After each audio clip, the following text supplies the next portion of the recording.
would be very happy to present to you a session on emotional quotient for project managers. Of course, my emotional quotient is always higher whenever I do a project. I'm hoping it can give you some tips on how to perform more emotionally stable.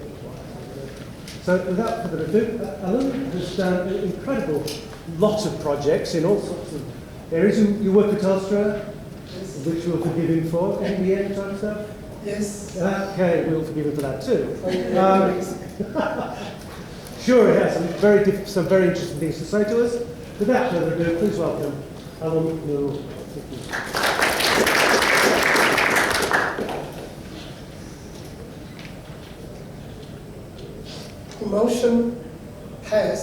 Emotion always has its roots in the unconscious, and it manifests itself in our body. To listen another soul into a condition of disclosure and discovery may be the greatest services any human being performs for another. Ladies and gentlemen, I would like to remember two words I quoted in these two quotations: emotion and to listen. I think after this presentation from Blue, you already know these two words, but I want you to relate to another fact. The fact is human fetus. Before transitioning into this form, we were as a human fetus. And in the human fetus, first organ to grow is heart. And the first senses to develop is hearing. So I want you to attach your emotion, feel the emotion through your heart, and listen. And to understand the message in that emotion, you listen. To decipher the message your emotion is telling you, you listen. Listen to your ear, listen through your heart. That is the true message I wanted to give to you.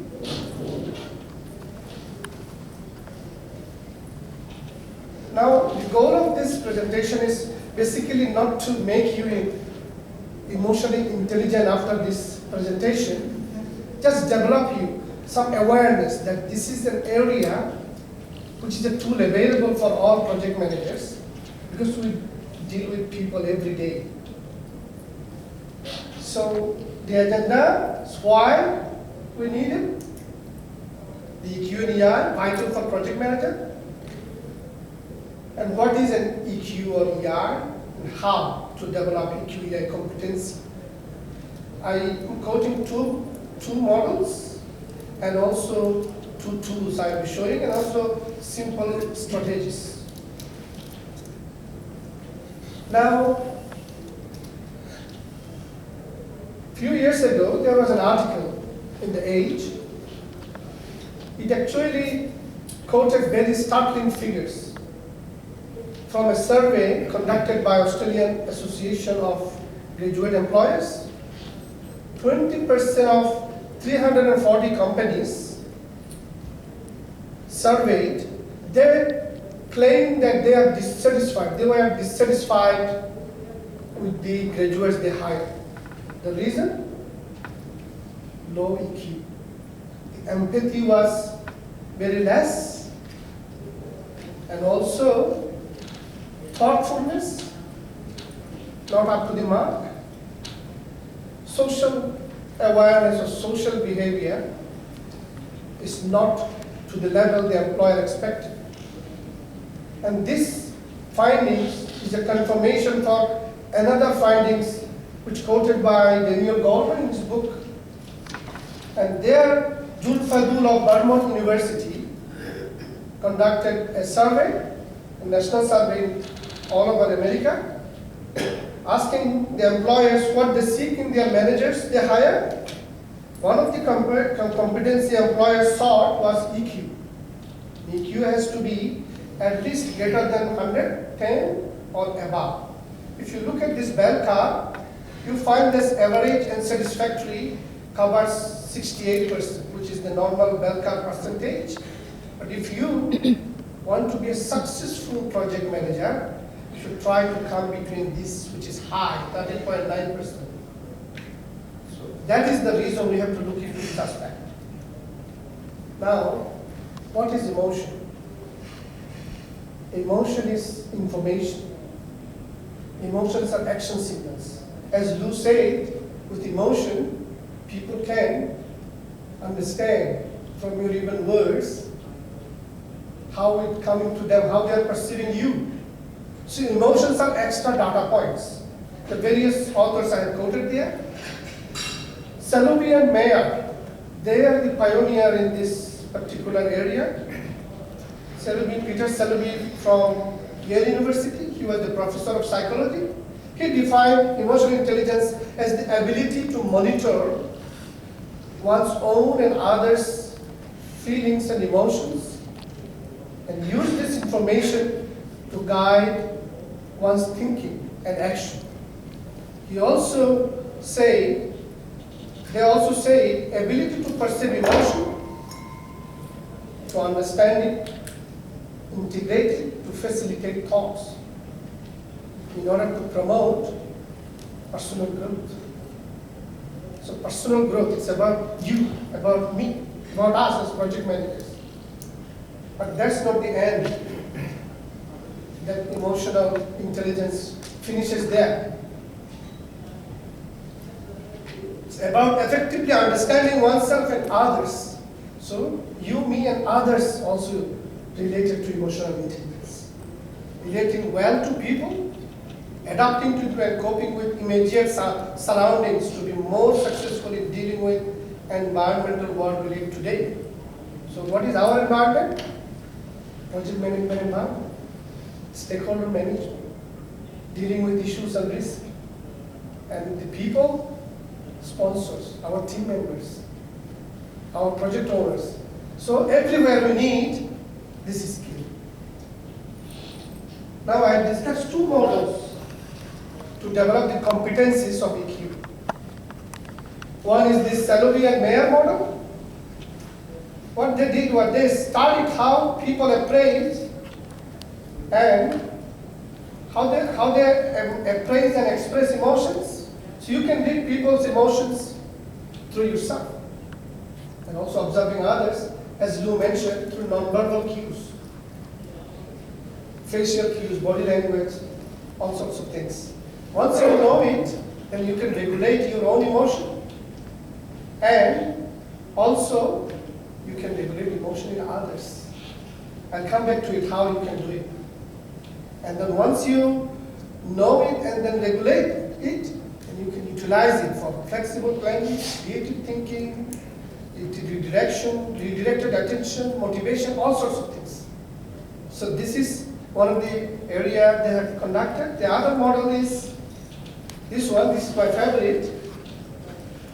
This one has 5 competencies: 2 awareness, self-awareness and social awareness, and the self-management and relationship management.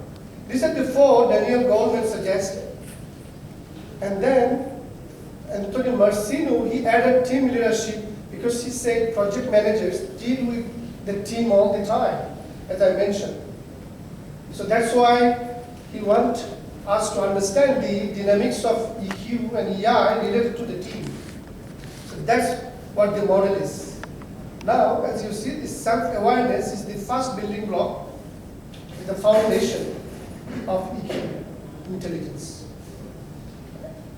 According to Anthony Marcinu, knowing emotions, not knowing emotions through our brain or through our intellect, the thinking or reasoning faculty or judging, but his suggestion is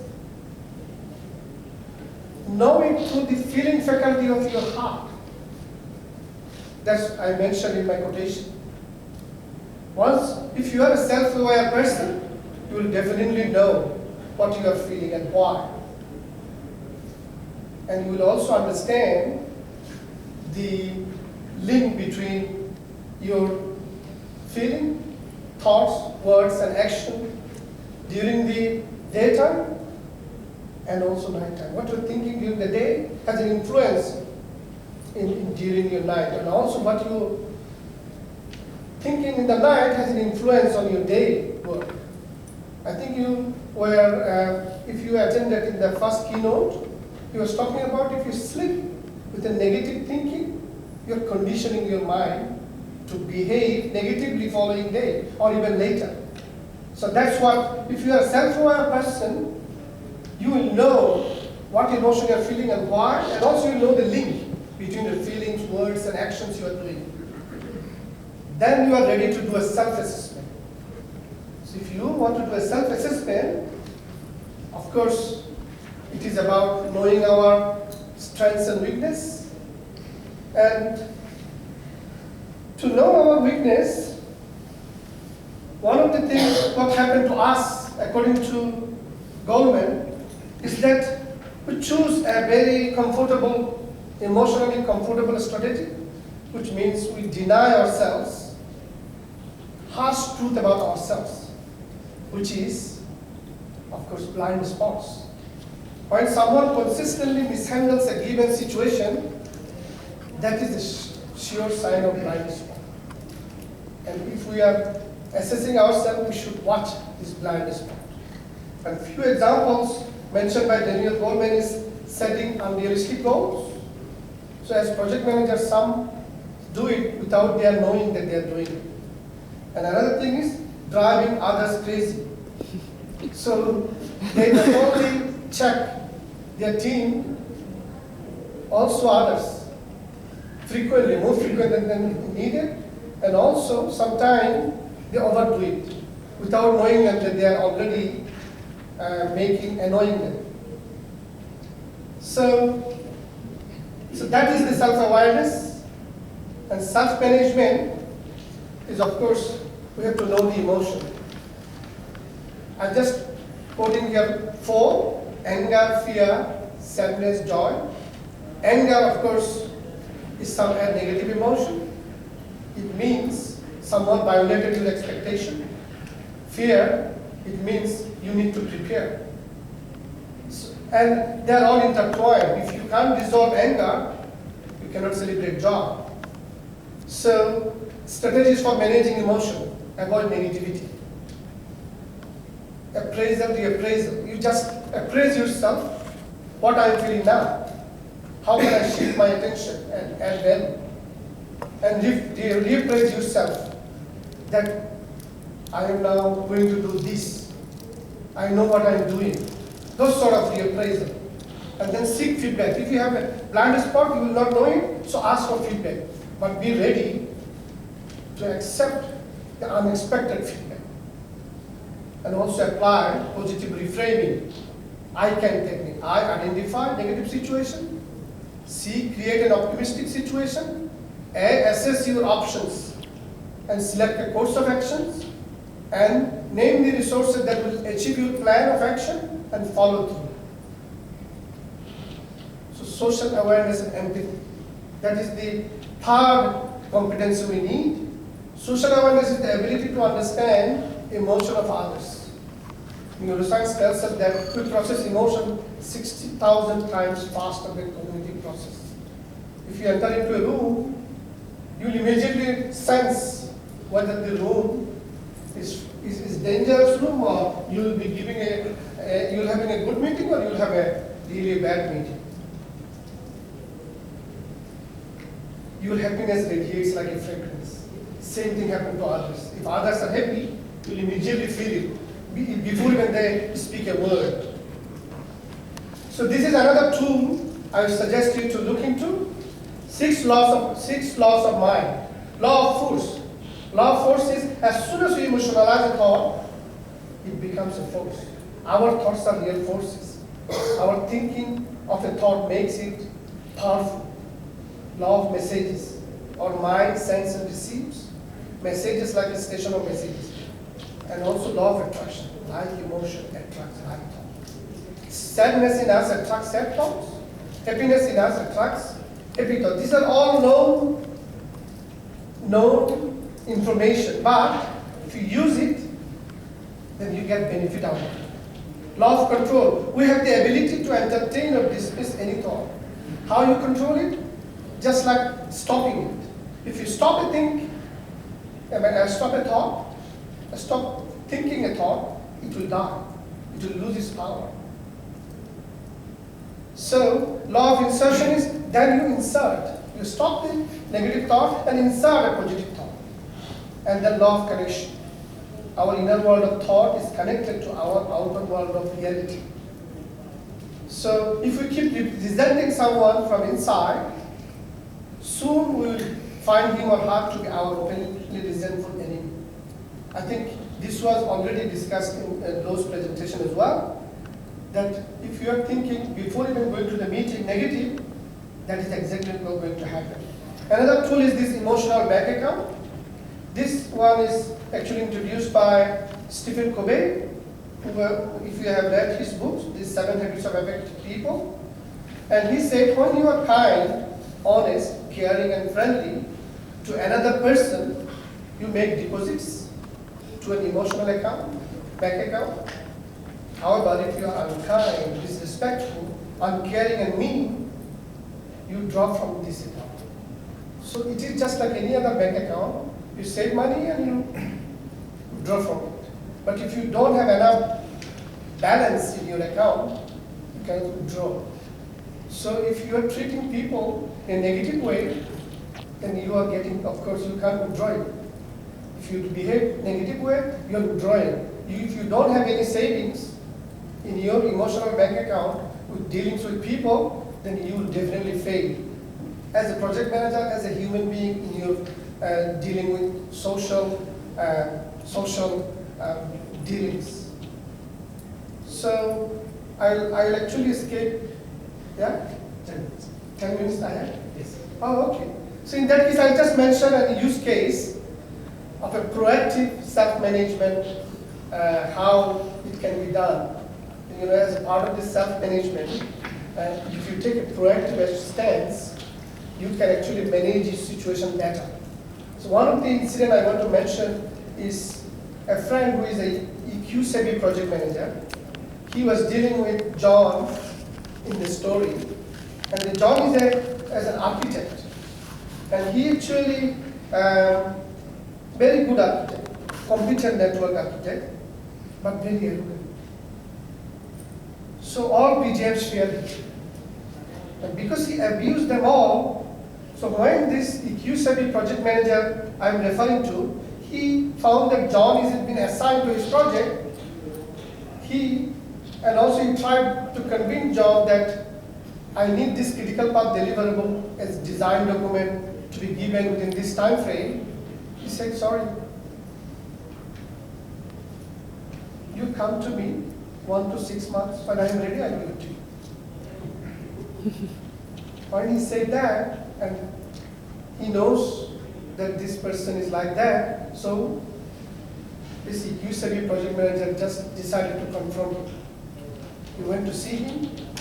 As soon as John saw this project manager, he just also stood up and then started to do the way he intimidates others. What he did is, he said, I'm a celebrity architect, and you are a piece of dust. You are a project manager, is a piece of dust. Just, I don't work the way you want. This is just a specific dialogue I'm talking about. Now, as you know, the way this emotional signaling work, you will immediately feel your ego, immediately will start the way he's doing, you want to do the same. The emotional EQ-savvy person, what he will do is, he will have proactively, he will control himself. He will say, he will try to control, instead of shouting, because he's shouting, he will not shout. He will not say, my status has been questioned. My identity has been challenged. Now, who the hell he thinks he is? And if you start shouting at him, you will fail like all other project managers. So what this EQ-savvy project manager did was, he stayed calm. He just put a smile on his face and he said to John, John, you say, I'm a piece of dust, but don't underestimate the capacity of the dust. You are standing on the dust now, and if this support is moved, you will fall apart. And when this guy said it so cool way, instead of reacting like all of the project managers, he calmed down himself. And then they negotiated that timeline. And then, of course, so that's how you have to be proactive. And if you can manage yourself proactively, then you take control of the situation. Same thing is, say, law of mind. I have an example as well. This is about a PGM who always have bad opinion of the others, especially about a key data center manager. He was resentful of her attitude, her style of management, her actions or behaviors. Guess what? She is the person who blocks or delays all related project activities of this particular PGM. So, what we saw in that law of connection is exactly what happened. If you are resentful, if you are actually thinking bad opinion of the others, they will do the same on you, because that's how it happened. You know, Nur was talking about this chatterbox or this third voice in your head. That is what is other part of you.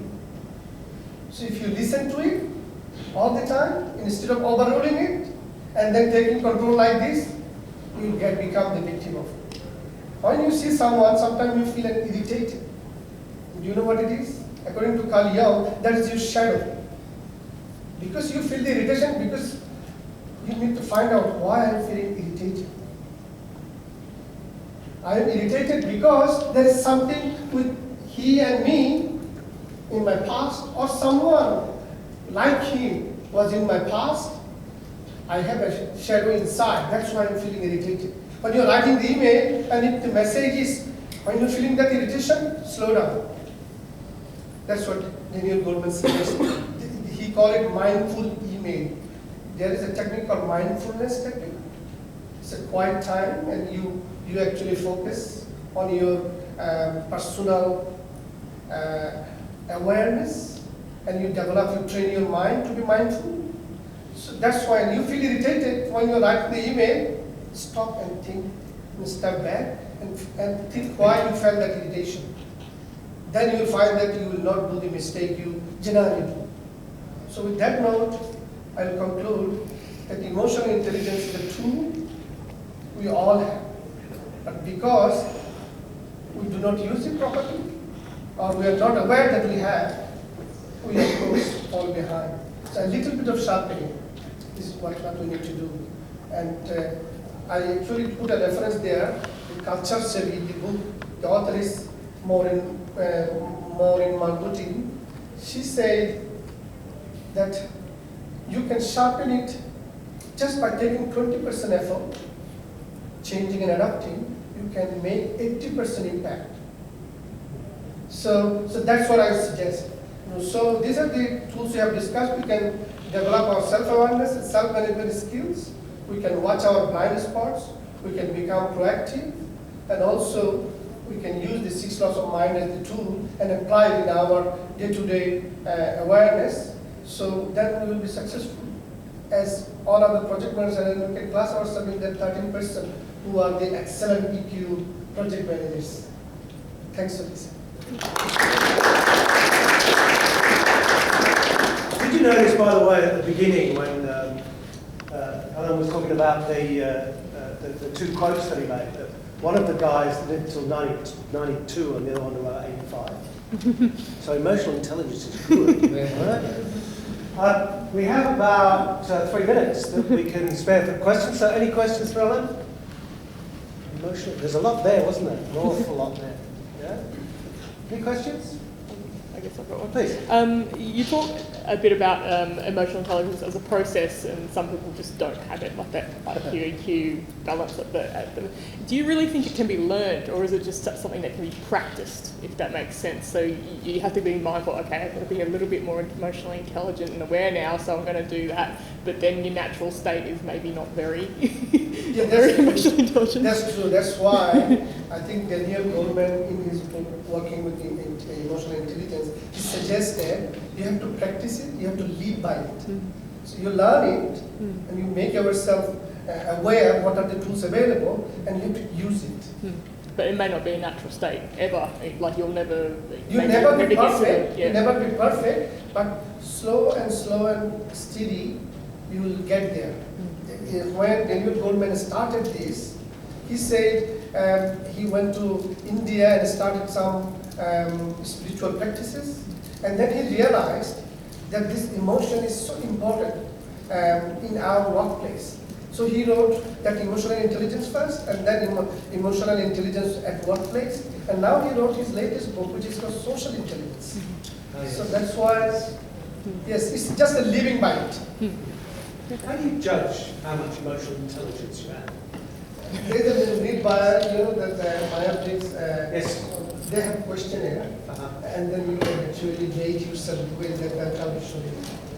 So it's basically some questions related to emotional scenarios. How do you react? Based on that, they give you some score. But it depends on practice. Of course. Yes. Of course. I found that a fascinating subject. Any other questions? While we're waiting. Would you please thank a very thoughtful presentation.